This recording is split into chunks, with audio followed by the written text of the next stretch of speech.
What's up, everybody? Thanks for tuning in to another episode of the PowerUp podcast with your host, Nathan Shields, aka Osiren. Always great to have the listeners with me. Check us out at www.powerupfighters.com. Subscribe to the RSS feed on the site and to this podcast in iTunes. Now, today, my guest is Esom Ashour, or Ashour. I asked him what his first name pronunciation was, but not the last. So that's my bad. But we'll say Esom Ashour. Hopefully that's correct. If not, he can kill me later. Anyways, Esom placed 9th in EVO 2009's Soul Calibur 4 tournament, so that means he has got some chops, some credentials, which makes it excellent for him to talk about Soul Calibur and just fighting games in general. This is, I think, the first... No, I talked a little Tekken with 6 before, but I guess this is the first podcast where I really ask some detailed questions about what really makes 3D fighters different from 2D. There's a little bit of focus on footsies in there, and Esom and I talk a little bit about what footsies do and do not mean in a game like Soul Calibur specifically, and in 3D fighters in general. We also go through the general podcast outline that I know everyone loves, and Esom also was kind enough to think up some of his own topics that we talked about. So it was excellent talking to him. He definitely had a very interesting sense of humor. It's sort of like my own, sort of like a dry sort of sense of humor, and I really enjoyed that about him. I hope you guys also enjoy listening to what Esom had to say, and I will catch you later. I'm originally from Dayton, Ohio, and since then I've moved to Minneapolis, Minnesota. Why the move, if I may ask, as a current Dayton-esque resident? Well, actually, my parents got divorced, and my mother remarried a doctor who is he's a neurosurgeon, and he invented the first prosthetic lumbar disc. Wow. And he would go to different countries and try and get it approved by whatever their version of the FDA was, and we moved around a lot. And then when we came back to the United States, decided to work at the Mayo Clinic, which is not too far from here. I got you. That's pretty cool. Actually, and listening to some of your old podcasts talking about Dayton and like the Dayton Mall really brought me back. I kind of miss that place. was the arcade Pocket Change there when you were? Yeah. Nice. But back then, I mean, it didn't have any of the games that we think of as arcade games these days. It was all like Pac-Man and Galaga and pinball games. Okay. Hey, I love me some pinball. Can't be too mad at that, I guess. It's good for, that's all we had. Right. So you moved from Dayton. Yep. Moved to Egypt for a little while. Wow. Switzerland, Morocco, all over the place. Very cool. And you ended up settling in, where was it again? Milwaukee? Minneapolis, Minnesota. Yeah. And how did you, were you playing video games this whole time? Was it something you were always interested in, or did it just sort of happen one day? Well, I had really bad parents is the quick answer to that. They saw the arcade as really cheap babysitting, so they would drop me and my brothers off there, for hours at a time, but they'd only give us $5 or so to play with. So we had to get good or, sit around for many hours. Oh, that makes sense. Sounds like, I don't know, like the Japanese, the way they play. You have to get good in order to save your money, get your money's worth. Right, yeah. Makes sense. Economics. So what were some of the early games you were playing? Well, the first fighting game I ever played was the first fighting game. I used to play a lot of Karate Champ after I saw it in that Van Damme movie, Bloodsport. Right, yeah, I remember that. That's a great looking game. I need to start playing that. You think you could have taken Van Damme in that game? He obviously had no idea what he was doing. His just frames were all off. Very good. Didn't he win? He beat the big guy in a bet. How'd that go? Yeah, but I think that guy was mildly retarded, so it's not much of a win. Oh, well, there was no grappler character in Karate That's Champ. true. Yeah. He would have done much better if he could mash lariat. Yeah, that game was pretty balanced. Oh yeah? I've actually yet to play it. I'm gonna have to find it one day. Well, it's just balanced because both characters only had the same moves. The perfect balance. Right, yeah, it's like Shaq Fu. Right, exactly. The game is so balanced because all the power moves are so hard to perform. Everybody just jabs and kicks. Nice. Very cool. So you're known as like a Soul Calibur aficionado, and you recently came in, was it ninth at Evo 2K9? Yeah, ninth at Evo. Well, congratulations on that. Thanks. And Very then impressive. we had our Soul Calibur Nationals like right after that. Yeah, I don't know much about the Soul Calibur Nationals. Is that organized by the 8-Way Run people? Well, every year it's actually held by different groups. Like in Soul Calibur 1 and 2, Namco actually held it. They Wow. put up all the money for it. 3, it was done by all the people who were influential at caliburforums.com. Okay. However, that site has kind of died off, got replaced by 8-Way Run, and there's a lot of drama that went along with that. Oh, well, But, there always is. Yeah. Actually, this year's was run by the NVGA, which I guess is a national video game conference or conglomeration, whatever. Never heard of it, but I guess. Yeah, and actually, it was kind of a bad tournament. It was? What was bad about it? Well, it was poorly run. All of the money that came from the regional qualifiers was sent to whoever it was that was running it, and first place at each of the regionals was supposed to win, a plane ticket to come to that tournament. Okay. But the plane tickets weren't bought until the last minute. Like I got my ticket about a week before the actual tournament, so all of the money that was left over to go to the pot was gone. It was poorly managed. That sucks. Yeah. Well, I didn't win, so I didn't actually lose any money. But I feel bad for the people who did win. Right. Yeah.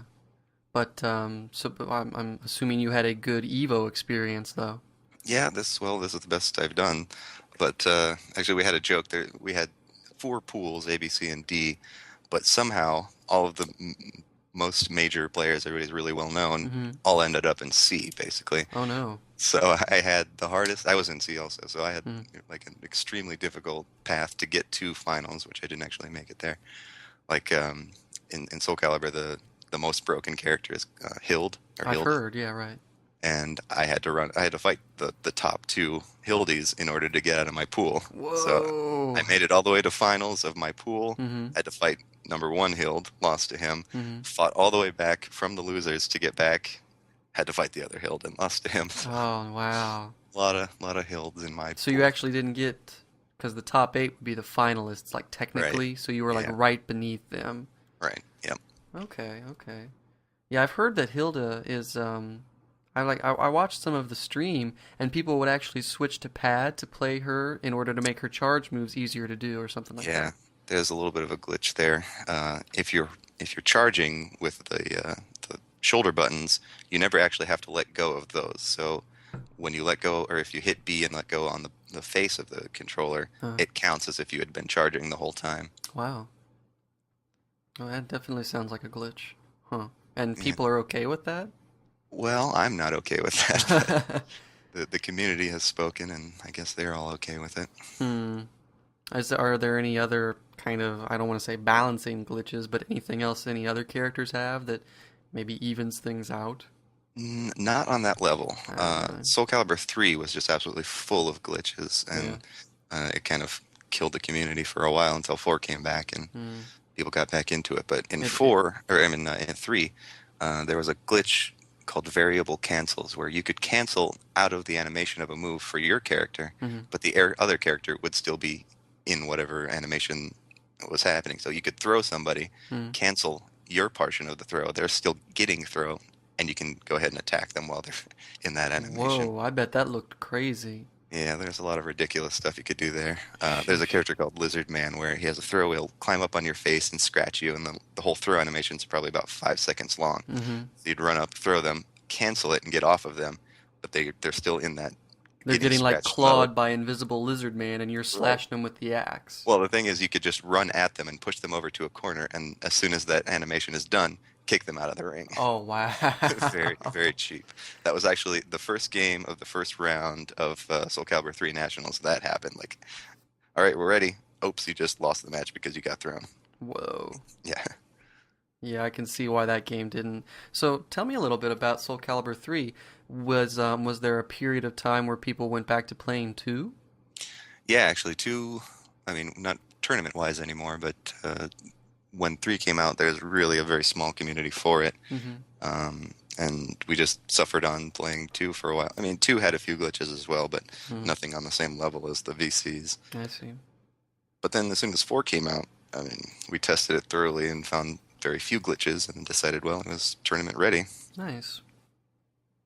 So what's drawn you to Soul Calibur? Was it one of the obviously it wasn't the first game you played after Karate Champ. All right. So Well, what got you into Soul Calibur? before that, I'd played mostly 2D games Mm-hmm. because up until maybe Soul Calibur 1, all the 3D games that I'd played seemed really stilted and jerky and had awful graphics and whatnot. Like I actually played Tekken 1 and 2 and all that, and Right. I just wasn't feeling it. But I saw Soul Calibur 1 on the Dreamcast, and I thought, wow, those are the best graphics I've ever seen. I mean, even if you look at it today, it's still pretty good. It has stood a pretty good test of time. I'll admit that, definitely. Yeah, so I mean, visually it was really interesting. And then I saw this character that is my main in all the Soul Caliburs, Valdo. Oh, And nice. he's just a crazy character. I like his style. So Is he a I popular choice for main? he's actually not. There's Mm. really only there's only a handful of people who can play Valdo at a high level, which is nice. I get to be part of sort of an exclusive club in Right, that the way. Valdo Club. Yeah. Nice. So And what drew you uh, to Valdo? well, he's the most idiosyncratic character in the game. I mean, no two top Valdo players play him exactly the same. Hmm, I mean, he just has infinite amounts of variability in him. cool. And you just enjoyed having that sort of freedom where you could kind of make your own play style and not have to worry about it looking like somebody else's highlight reel. Right. And then Okay. also, since so few people play him, so few people play against him, so you sort of Right. have an instant advantage against people who don't get to play him a lot.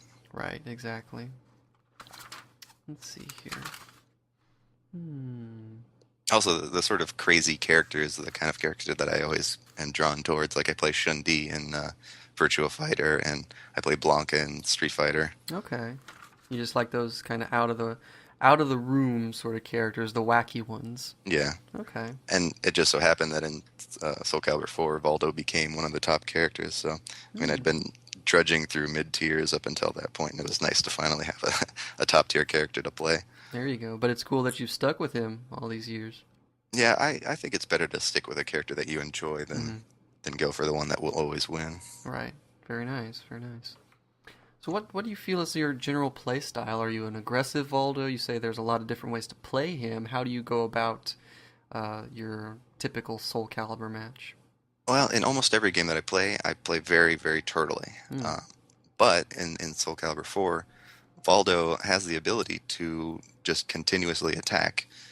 Because there's basically four ways to win or lose in Calibur 4. You can either time someone out, ring someone out, KO them, take all their life away, and they have a soul gauge, which means if you've blocked too much, you can just be instantly killed. Right. And Valdo's soul gauge game is just crazy. He can basically deplete your entire bar in 4 moves. Wow. So there's no reason for him to keep blocking when you have range on everybody. I mean, he's got probably the longest range of anybody except for Ivy, who has this gigantic whip. Hmm. But you can just basically be really safe from across the screen and throw out your big power moves until the other guy's dead, whether he's blocked it or not. Hmm. Yeah, I mean, I've played a little bit of Soul Calibur. I actually like playing Ivy, even though I'm no good at her. But she's interesting She, to play. she's a difficult character, yeah. Yeah, I just always I'm either drawn to the very very bottom tier characters or the insanely complex characters. It's Yeah. one or the other. Well, No in between. I noticed that you play Viper in Street Fighter 4, Yeah, and she's extremely complicated, right? But she's yeah. also top tier, isn't she? I mean, if you're She able to do all those complicated motions. Yeah, that's like the qualifier people like to put with Viper because right now, according to the event hubs, Street Fighter 4, the current tier list, she's around mid. Uh, She's jumped around for a while. That tier list, though, I'm impressed is, for the most part, 5-5 matches. mm, Nobody seems to have a crazy advantage until you get down to the very bottom, where I think the worst matchup is a Dan 3, Sagat 7. And, yeah, yeah. it's pretty rough. I actually spent some time in Japan right when that game came out, Really? and I was in Osaka at the time, and everybody was just raving about what a great character Viper was. Mm-hmm. But she still didn't get a lot of play over there. Yeah, I've seen some crazy Viper players. I myself am moderately good with her. I'm still learning. But she has a lot of interesting capabilities. She's almost like Voldo in the way that you don't have to play her the same as everybody else. There's a lot of different tricks and tools you can use with Viper that Hmm. can make her very dangerous for different types of players, Yeah. even though she is generally a rushdown character. I played a very turtley Blanca in that game when I was actually playing. Yeah.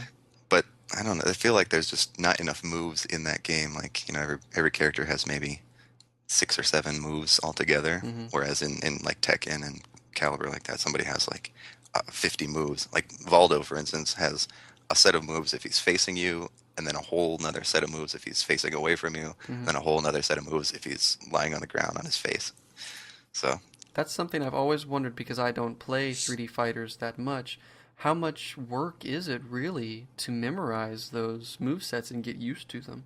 it can be pretty difficult. Like, I mean, there are at least 5 or 6 moves or inputs with Valdo that if you ask me what does this move do, I couldn't tell you. Hmm. Like basically, if you hit a direction plus a button, there's for any direction and any button combination, Mm-hmm. a move will come out. So if you do forward and A or down and A, it's 2 different moves that will come out. Like, Right. and then Valdo just has so many that, and a few of them that I would never use. So if you ask me what's back B, I have no idea. Mm-hmm. So here's an interesting question. In the 3D games, what are the footsies like? How do you work with the 8-way run mechanic? I don't think that there's actually anything that correlates to footsies, at least in Soul Calibur. Um, because all the moves are just generally much slower. Mm-hmm. Like I know MVC has tons and tons of 2-frame moves. Mm. There's nothing like that in Soul Calibur. I mean, the Okay. fastest moves are all 11 frames, so there's no quick way to poke at your opponent and then create space. Basically, you're swinging a giant weapon at the other person, so either they'll see it coming and try and block it, or they'll see it coming and step out of the way of it. Okay. So then what is there a footsie replacement or is there something completely different about playing maybe Soul Calibur in particular and maybe 3D games in general? It's just completely different. I mean, either you're catching somebody as a counter hit, like you do a move that's slightly faster than whatever move that they've just done Mm-hmm. and get a hit, or um, you can do just like spam a bunch of fast moves and try and create frame advantage, put them in a position where they aren't able to retaliate. So I guess we have lots of pokes, but nothing that correlates to footsies. Okay. It's a lot more, so it is more of a poking sort of system. Yeah, well, Tekken is a lot more that way. I mean, Mm-hmm. people will just constantly jab until they think, oh, you're going to do a slow move here. I will do my launcher and try and Right. interrupt you. Okay. Hmm. Is that the same way it is with Soul Calibur, or are there opportunities for combos that appear that way, where you just anticipate a slow move coming, or what are some of the ways that you work yourself into, or are there really even big combos in Soul Calibur? Combos, there are combos, but I mean, they're not as extravagant as, say, like an MVC or anything. Mm-hmm. Um, like with Valdo, I might launch somebody with his launching kick, and then I'll get 1 or 2 moves after that. Mm-hmm. Um, Tekken has a lot of juggles in it, Mm-hmm. uh, but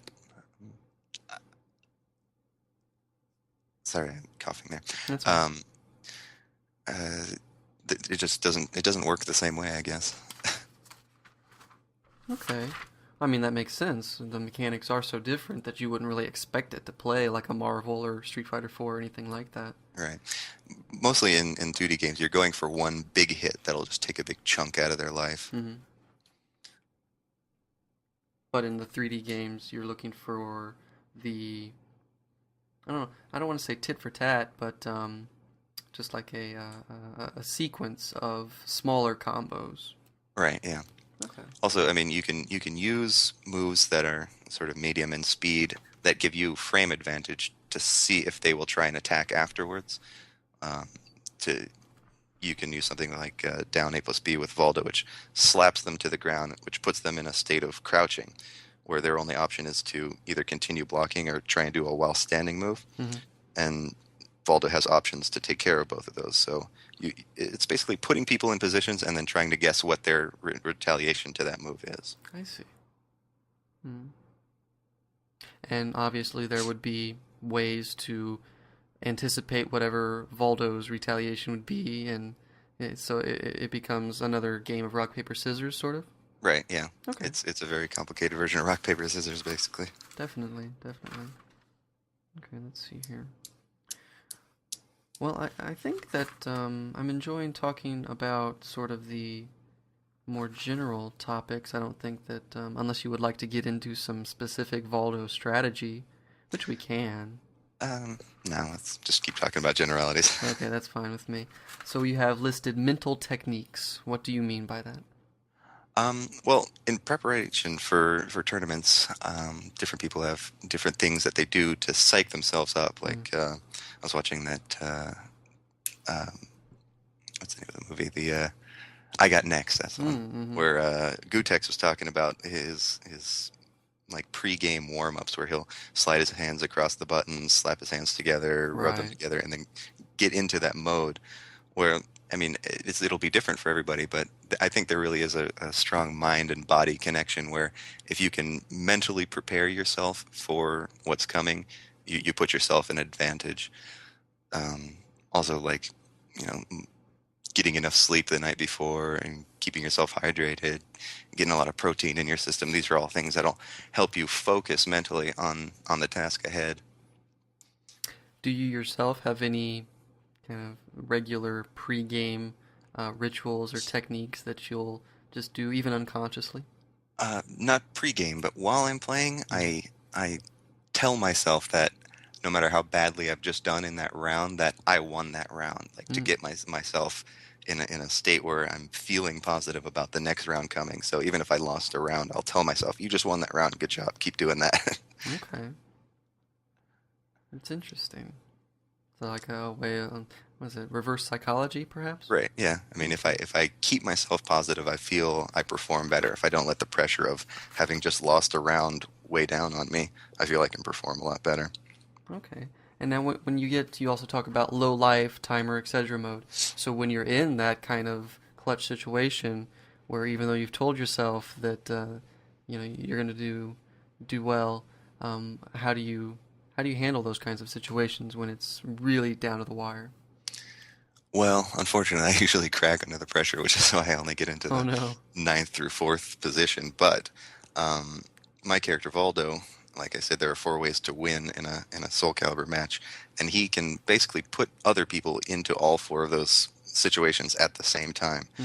So by letting my opponent block a bunch of slow moves, they've put themselves in the position of about to lose their guard ability. Right. Um, he also does insane amounts of damage in that game, so you can get people down to low life, have their bar blinking, telling them that they're about to lose guard, and those, all those factors together will make the opponent, start changing the way they actually play to try and avoid whatever it is that's coming next. So even if I put them in that position, like I might not even try and pressure them on one of those points. Like if their guard is about to be broken, I might not do the big guard breaking moves anymore because I know that they're afraid of that and will be, expecting that. And I'll go Mm. for something, quick and much less guard damaging. Right.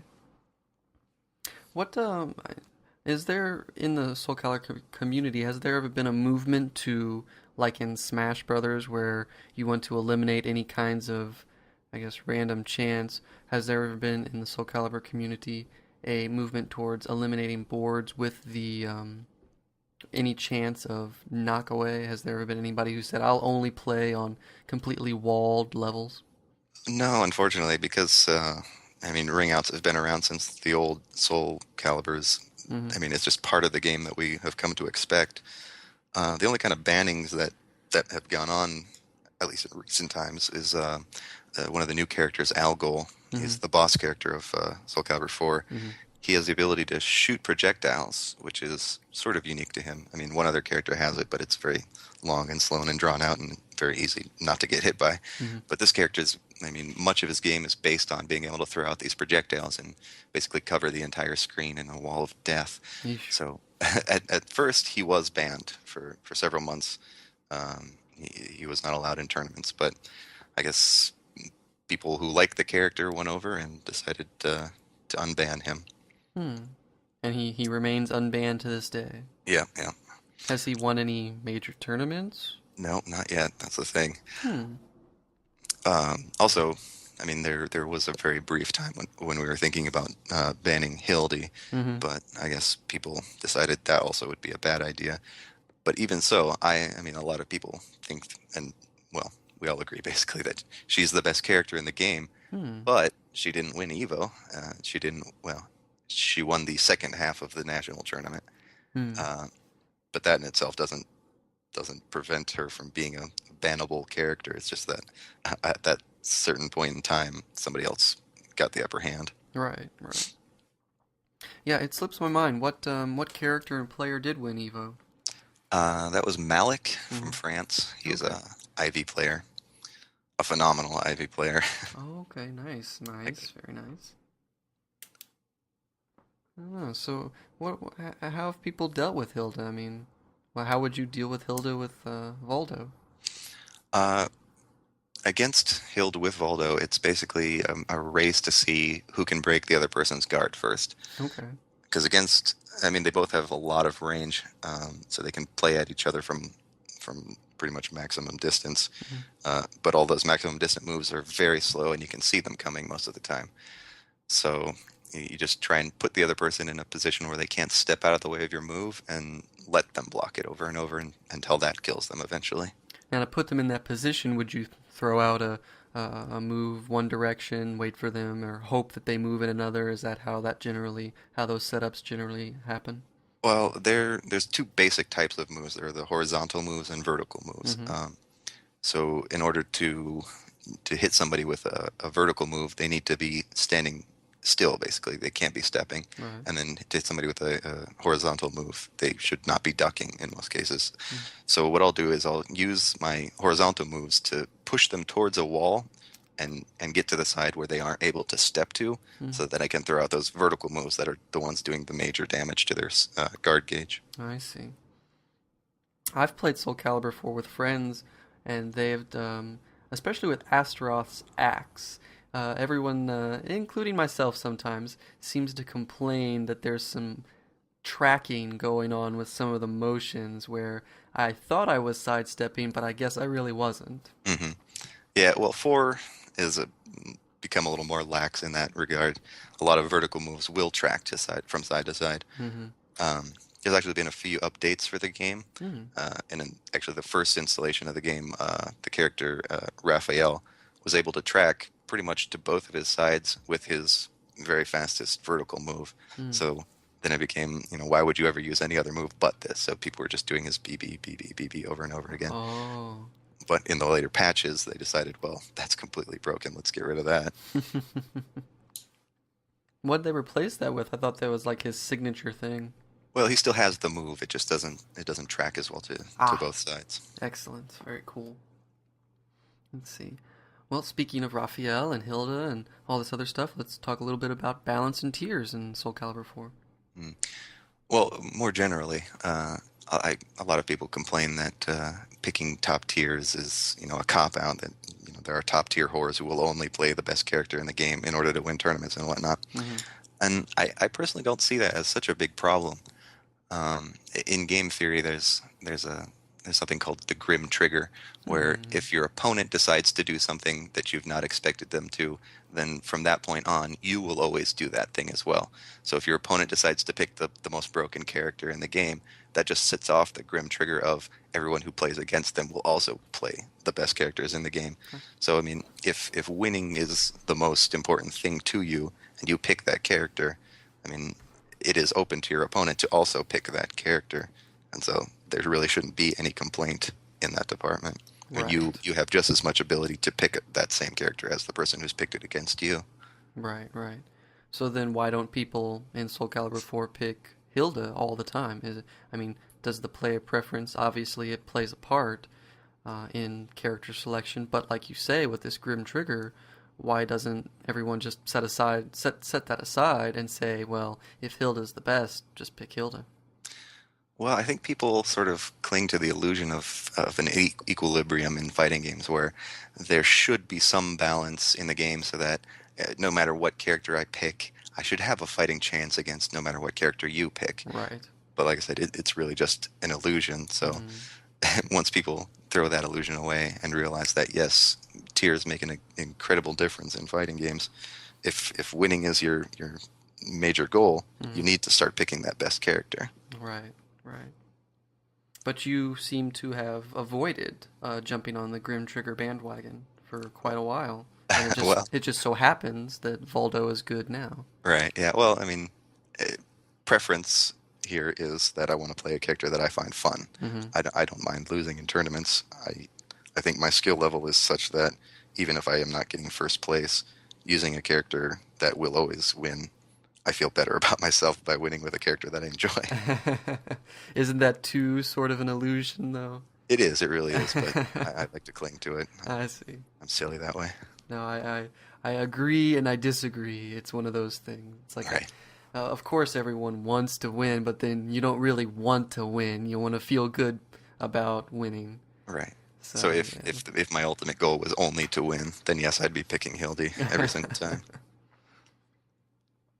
Yeah, but then if everybody started picking her, then maybe she would be banned? I doubt it. I Yeah, so mean, do I. people, I don't know. They feel that there is an advantage there and will decide to take that advantage to the exclusion of other people's fun. Mm.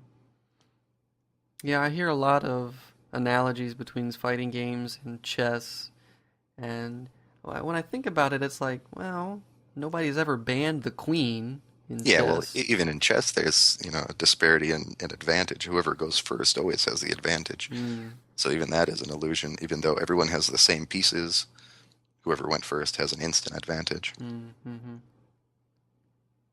Yeah, it is very interesting. But then again, I can see the chess analogy. This move beats that move, etc., etc. Hmm. But oh well. Let's see. Was the Grim Trigger the only aspect of game theory you wish to talk about? I found that to be a very intriguing topic. Well, equilibrium actually went into that too. Like, there's the prisoner's dilemma in game theory where two people are arrested and they're told, if you rat on the other guy, you'll go free. If the other guy rats on you, he will go free. So do you pick to rat on the other guy, or do you, stay silent and you both go to jail for a reduced sentence or whatever? So you would think that there is an equilibrium there where you will find that the best advantage is both of you to rat on the other guy, but that never actually happens. And that's the same way as choosing a top tier character or a low tier character. If you pick the top tier character, you might win. If the other guy picks a top tier character, he might win. So what should you do? Well, you should both pick the top tier character, but in practice, that rarely happens. And does that again come down to player preference? Right, yeah. Okay. Or what goals you're trying to achieve in a tournament. Trying to have a good time, pick whatever character you want. I see. But no one will come out and say that their express goal is not to win. Well, no. I mean, that definitely is a fun thing to do, but although now that I think about it, some people will just pick, whatever bottom tier character on purpose just for the respect of having played in a tournament with that bottom tier character. I know out in Korea, people really respect you if you choose Rock, who is basically the worst character in the game, but basically you win honor by choosing that terrible character and trying to stick with him through a tournament. Have there ever been any high-placing rock players? No, never, unfortunately. Oh, well. Speaking of that sort of, I don't know if you had seen recently Justin Wong beating a whole lot. What was it? I think it was a Battlefield Arcadia tournament where he played Fei Long exclusively for the whole tournament in Street Fighter 4, and I know. he decimated everyone. I can imagine. I mean, there's a certain point where player skill really does make up for tiers, but Hmm. uh, I guess in Street Fighter at least, they're slightly more balanced. I mean, it doesn't matter how good of a player you are in Soul Calibur 4, you will win far more often than you lose if you're playing Hild. Very interesting. Hmm. Actually, back in the Soul Calibur 2 days, Raphael was one of the worst characters, if not the worst character in the game. But France's national champion actually was playing Raphael at the time. Wow. And then that must come down to player skill. Right, yeah. He's just very good at guessing as well. Well, there you go. Right. Let's talk a little bit about the community then, the Soul Calibur community, because I'm very interested in learning more about that. Well, the community has sort of evolved quite a bit since at least I started playing Soul Calibur 2 days. Back then, the major hub for Soul Calibur was soulcalibur.com, which was part of the Namco website. And that was mostly led by WC Maxi, who's Jason Arney, a player from Chicago, who now works for Namco. Unfortunately, though, he now works for Namco Japan and wasn't able to keep up the site. So Calibur Forums was born. Unfortunately, it had some issues with their server, and out of that, 8-Way Run was born. So all of our tournament announcements and whatnot come from that site now. Okay. How long ago was that transition from the original Namco to Calibur to 8-Way Run? The original Namco boards probably went down a few months into Soul Calibur 3, and then 8-Way Run is only maybe 8 or 9 months old. I want to say, yeah, about 9 months old. Had the Namco forums been there ever since the original Soul Calibur? I believe so, but I wasn't actually part of the community back then. I was still a 2D player at the time. Oh, okay. And you jumped in at Soul Calibur 2 point? Right, yeah. Okay. But by then, I mean, it was a pretty well-established community. Were they having regular tournaments and... Yeah, and they had the nationals sponsored by Namco. Right. That's very cool. I know that. So in the Midwest, is Soul Calibur pretty big? Unfortunately, it's not very big anywhere, is the problem. At least here in Minnesota, in 2, we had probably a group of about 20 people that would play constantly, and that number has dwindled down to about 5, unfortunately. Wow. But, I mean, there are many major tournaments, I mean, all over the country that have them, have Soul Calibur 4 in it. Unfortunately, after Evo and Nationals, the game has sort of died, and we're all getting ready to play Tekken 6 is the problem. So will Soul Calibur 4 survive? Yeah, actually, they talking to WC Maxi, he says that they're in development for Soul Calibur 5 now, so wow, it'll be coming out eventually. How long has Soul Calibur 4 been out? 3 years? No, it just came out last year in September, I think. Did it? Yeah, it's only about a year old. Wow, it feels so much older for some reason. I don't know why. Well, they keep spitting them out all the time, so That's it's true. like there's always a Calibur 2 play. Why has it not been very popular, and why have people shied away from it now that Evo's over? Well, the game sold a lot. I mean, it sold several million copies in the first, 3 months or whatever. It went platinum quite quickly. But those people aren't necessarily tournament players. I mean, they're playing it just for something to do. And it probably doesn't get the respect that it deserves because it looks like a very mashy game. Like I said, there's no footsies in the game, so people are often just throwing out moves and seeing what'll happen. But I mean, at the higher levels, you realize it just looks that way. It's not really what's happening. So, just from people from other games watching us play this game, it seems very basic. It doesn't seem like a game that's too deep, and especially that was felt at Evo this year when pretty much the whole crowd was booing anyone who played Hildy Now I know because all Go ahead. Go ahead.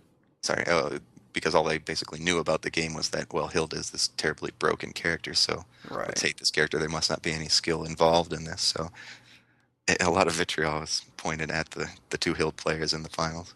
Right. Yeah, I remember. Well, we talked earlier about how Soul Calibur, how it plays differently from 2D games, but I'm afraid I'm still not completely clear. Does it focus, because there are no footsies, and you were speaking about how you're almost luring your opponent into the best possible situation for you, which also exists in the 2D games, obviously. Yeah. Um, so is that, I guess I'm trying to find a replacement for footsies. You know, that sort of quick poking game.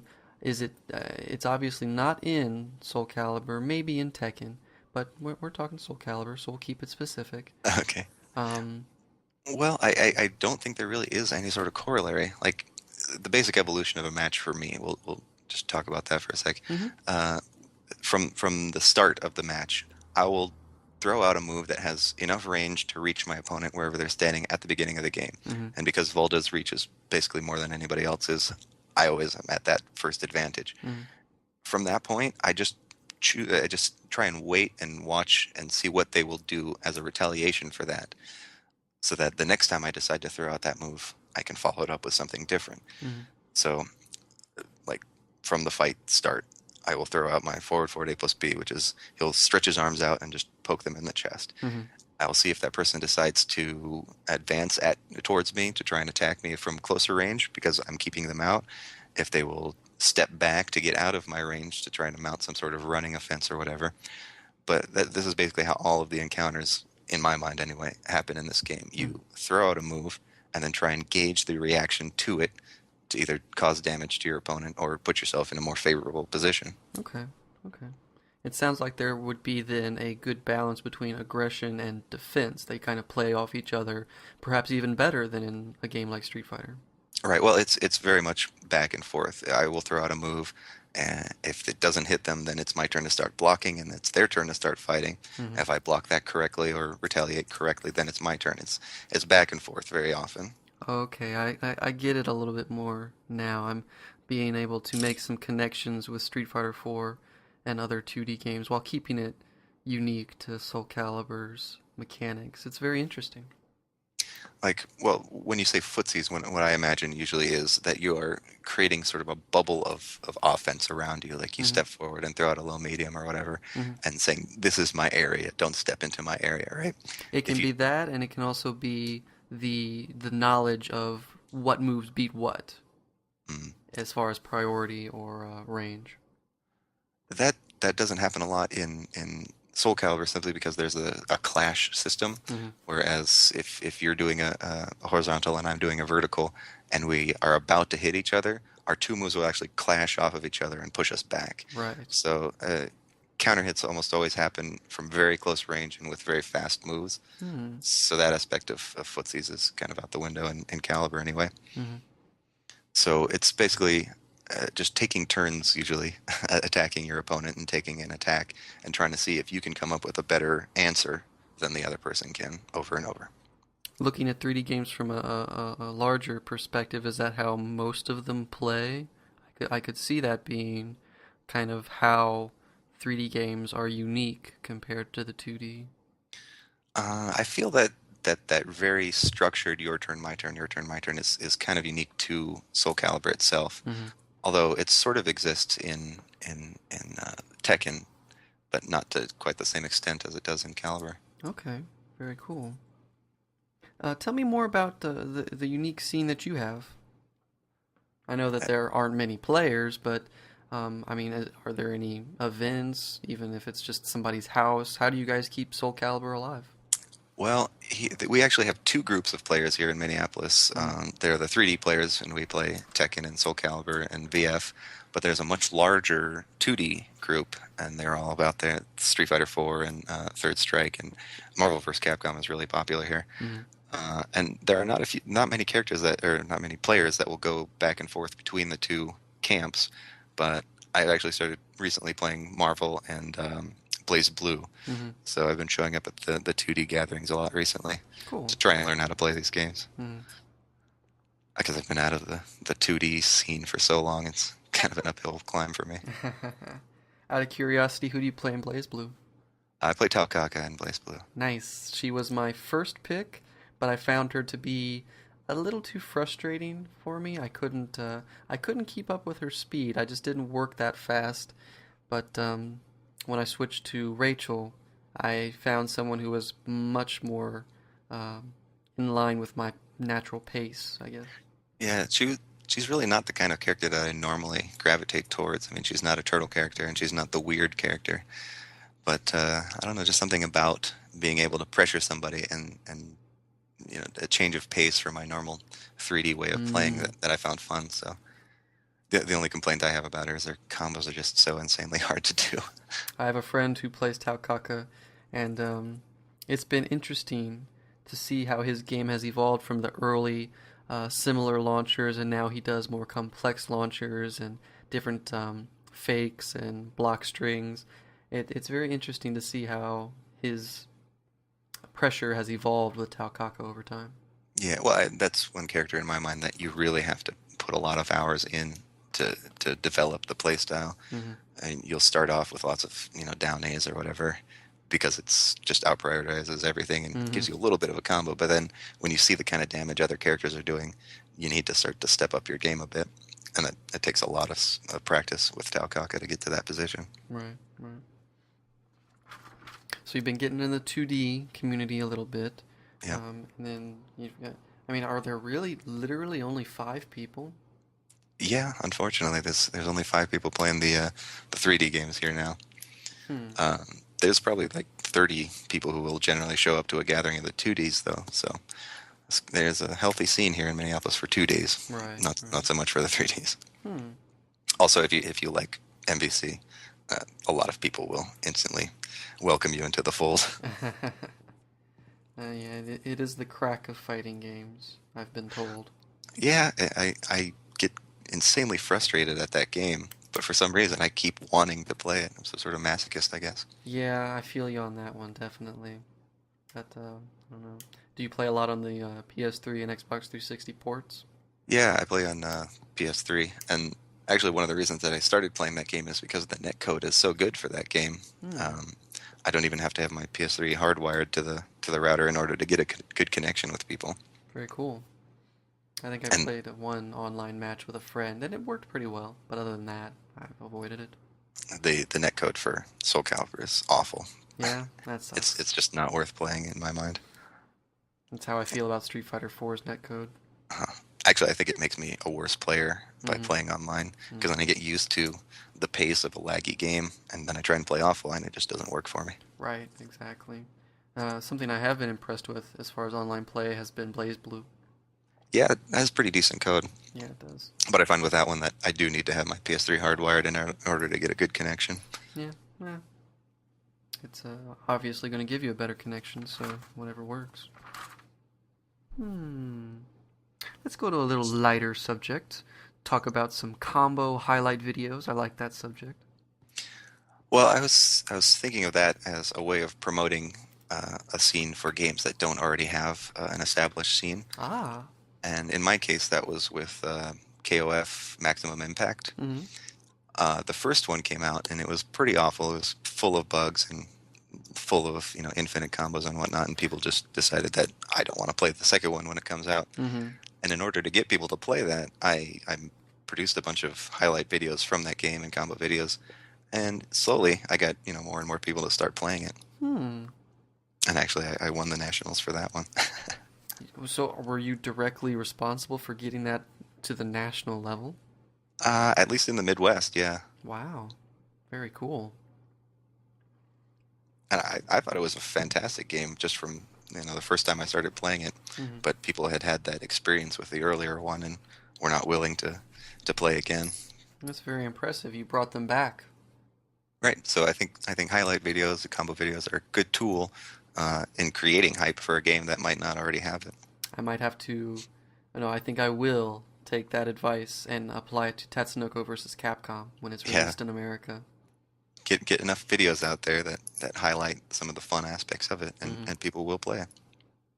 Yeah, I would love to have a great Tatsunoko scene because I've really enjoyed it, playing it. It's been very fun, and I'm looking forward to the release of the final, was it 4 characters, or no, 3 characters in the roster, however Mm. many. Unfortunately, I think with that game though, you'll be more limited by the fact that it's a Wii exclusive, isn't it? Yeah, that's true. But I guess as long as people have a Wii and they see Hmm. that video, get on it. Exactly, exactly. Yeah, it is a shame. I think I read somewhere that the producer said if this one does well, perhaps there will be a PS3, 360, and I would hope Wii uh, sequel in the future. But who knows if that's ever going to happen. That would be nice. So. Right. Okay. Well, we're running up about 12 minutes of time left. Plenty of time for a few more topics. Okay, okay. Let's see here. We've talked community. We'll shy away from the in-depth strategy. I've never been much for that anyways. I It's think that's actually nice. pretty difficult to explain in words. You kind of Right, have to show people some things. right. I mean, it becomes Theory Fighter. I don't want the show to be Theory Fighter. That's horrible. Yeah. I want it to be about you, the players, and all of your wonderful adventures. Oh, okay, adventures. Excellent. Let's talk about tournaments. Okay. What was your first tournament? My first tournament was a Street Fighter 2 tournament when I was still living in Ohio. Awesome. And actually, I used to play at an arcade at a putt-putt golf place. And the tournament that they were holding was at this like mini kart go-kart track that had some like a hacked version of the game, I guess. A Rainbow Edition it was called, Oh, I've heard of that. where you could like throw fireballs in midair and Hmm. do your charge moves from the air and whatnot. And I had never seen that before. And even though I was pretty much, dominating my scene at the other arcade, having never played it before on this strange system, I just got whooped. I got destroyed. Although, funny story about that one too. My brother and I, we used to play together a lot, and my brother pretty much always handed me my ass when we played together. And we both got to, I think, semifinals in this tournament. And I told my brother that I would give him my comic books if he let me win to go on. And he decided not to take the bargain and just fight it out. And I actually beat him. Wow. And afterwards, he tried to claim my comic book collection because he had let me win, but Hmm. he'd already turned down the deal. Yeah, that won't quite work, I don't think. So what was the I don't know, when was your first like big tournament where you knew you were a pretty decent player? That wasn't until I got into Soul Calibur 2. Hmm. Um, I just sort of instantly clicked with that game. I really had to struggle to learn how to play 2D games like Mortal Kombat and Killer Instinct and stuff like that. But as soon as I sat down in front of Soul Calibur 2, it just happened that I was instantly good at that game. So I made it a point to try and travel as often as possible and go to as many tournaments as I could from that point on. Nice. Have you stuck mostly to traveling in the Midwest, or have you gone out to the coasts? What other pockets of Soul Calibur community are there? Most of the time, I am staying in the Midwest, but on occasion I have been able to travel further. I went out to Japan to play in a couple tournaments, Right. and I started going to Evo in 2K3, which was out in California at the time. Hmm. That was a pretty fun experience. What was the Japan trip like? Have you made multiple trips to Japan? No, just the one trip. Okay. Actually, my sister and I went over there just to tour around the country. We tried to visit as many cities as we could, Nice. and then each city, has 30 arcades compared to our nine. And I would just try and see if there was any tournaments going on at the time, and I got into a couple of the Soul Calibur 3 tournaments because it was right when Soul Calibur 4 had come out, but it was console only release, so they were still actually holding Soul Calibur 3 tournaments there. I see, I see. And was it, I mean, it was obviously still the same old glitchy game.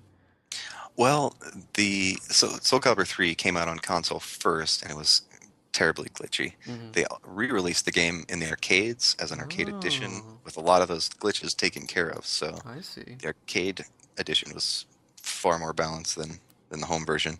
And because of that, and because of having so many arcades, the Japanese actually jumped on that game right away. Wow. How did you do overall in those tournaments?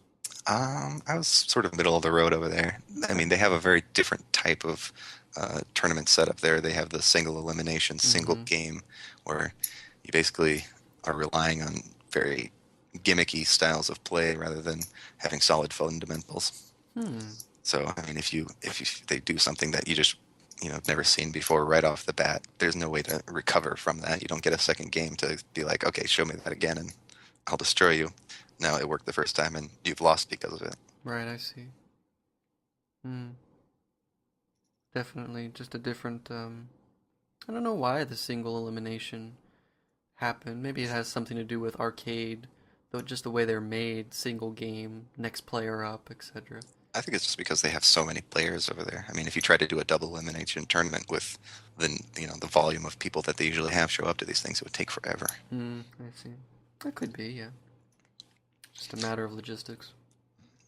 Also, most of my tournaments in the United States are in the Midwest, just because most of the Midwest players are the upper echelon of Soul Calibur 2. Hmm. The coasts only recently started making a real splash. Hmm. I mean, Chicago was the major hub of Soul Calibur for many, many years. It's pretty cool. Midwest has got a few things about it. Okay, we say we're kind of like Ghostbusters because we ain't afraid of no coast. I love it. Excellent. I'm gonna put that on the little preview I do, the written preview for the podcast. Nice. We ain't afraid of no coast. I love it. Oh, that's awesome. Yeah, well, I sort of tried to stay out of that whole East-West rivalry thing because, well, we are the best. I mean, everybody else is just fighting for second place, so Right. go at it. There you go. Oh, well. So you said that you had traveled to Evo 2K3. Yep, Was that your first Evo? that was my first Evo, and Okay. that was sort of an eye-opener to see what a gigantic tournament was like, Mm, and I sort of got addicted to it. So from then on, every major that I could, find time to get to, I was there. nice. Have you gone to other Evos in between '03 and '09? No, unfortunately, they didn't really hold any caliber tournaments for a long time. Oh, they didn't? There was a bit of shenanigans that went on. 2K4, the two top players, uh, who were just basically unbeatable players, and they played together, Mm, and they were so used to each other's styles that it didn't matter what they played, it would just be the same game over and over. yeah. So in finals, they decided to both pick Valdo, a character that they don't play, Mm-hmm. and just mash buttons at each other. Oh, wow. And that really upset the organizers, it really upset the people watching the game, and they decided not to have us back. Wow. Huh. That's very interesting. It's just, it shows you that even at that big tournament, it still comes down to just the players coming, playing, doing their thing, and if they want to mess it up, or if they would just want to have a fun with it, they can. All right. Well, I mean, they were taking for granted the fact that the tournament was over, but Mm-hmm. it wasn't for everyone who was watching, and it certainly wasn't for the organizers. And since then, we've realized, well, I mean, it's about the competition, but it's also about entertainment, and they're trying to make money off of this too. So, Mm-hmm. don't mess up their plans. Right. Otherwise, you'll stop getting invitations altogether, and Exactly. they'll just do like 2 games every time. Get very corporatized, however you would say it. Hmm. Oh well. I But foresee Evo being free to the public for forever. I don't see why they would go down the road of the GameStop National Tournament or anything like that. I hope so. I definitely enjoy going out and being able to have a group of people from basically every corner of the country there, Mm, so you get to see the play styles of everyone out there. right, yeah. Yeah, that's something that's always been very unique to fighting games, I think. There's just the travel aspect Mhm. and just the rivalries, particularly. That's always been a great thing. If a bit melodramatic sometimes. Yeah, well, you get to make documentary videos about it every now and then. There you go. Get your 15 seconds of fame. Right. All right.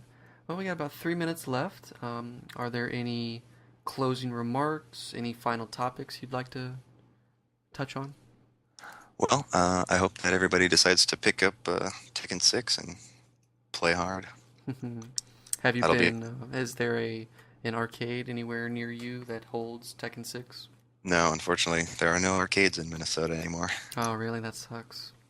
I know there is one in northern Kentucky, a GameWorks, I believe, that people from the Cincinnati and even Dayton area will go down and play with some of those guys. And they tell me, I've heard that they have a good time down there, so I'm looking forward to Uh, Tekken 6's release. I think it'll be a fun game. we do have a GameWorks kind of place. It's called Dave and Buster's. I don't know if you have those out there, Yes. but unfortunately, they don't have any fighting games there, so Mm. not much reason for us to go. Yeah, Dave and Buster's more of the it's like a family arcade, I guess, and Yeah, they've got the big novel arcade machines like the roller coaster ride and things like that. yeah, it's like a slightly upscale Chuck E. Cheese's, Right, slightly, only slightly. only slightly. They just don't have the mechanical mice. That's the only thing. But if they had it, it would just be Chuck E. Cheese's with pool Yeah, tables, you know. they definitely need the jug band. That would bring it up a notch. Oh well. Let's see. Well, yeah, you pretty much said it. I mean, you just want people to get out and play the games. It seems like the Midwest, even though it's small, is perhaps the hub for Soul Calibur. And we have to keep it that way. Right. Nice, nice. So everybody listen to this. Hop on Tekken 5, make a mark.